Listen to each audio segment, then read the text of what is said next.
যে চতুর্ভুজের চারটি কোণে সমকোণ তাকে আয়ত কাকে বলে? যে চতুর্ভুজের চারটি কোণে সমকোণ তাকে আয়ত বলে। কোণ বলে। যে চতুর্ভুজের চারটি কোণে সমকোণ তাকে আয়ত বলে। যে চতুর্ভুজের সমকোণ তাকে আয়ত বলে। পড়ো পড়ো। যে চতুর্ভুজের তাকে সাদা সংখ্যা কত?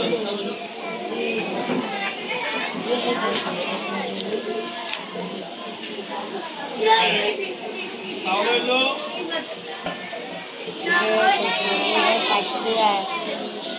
আয়াত। আয়াত যে চতুর্ভুজের চারটি কোণে সমকোণ তাকে আয়াত বলে।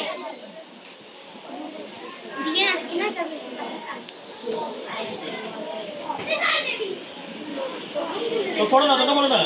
যে চতুর্ভুজের চারটি কোণে সমকোণ তাকে আয়ত বলে। যে চতুর্ভুজের চারটি কোণে সমকোণ তাকে আয়ত বলে। যে চতুর্ভুজের চারটি কোণে সমকোণ তাকে আয়ত বলে। তাহলে আমরা মানুষের পড়া শেষ হয়েছি নি? গণিত সবকিছু শেষ? ঠিক আছে, কেউ কেউ আর পরীক্ষা কত তারিখে? 20 তারিখে।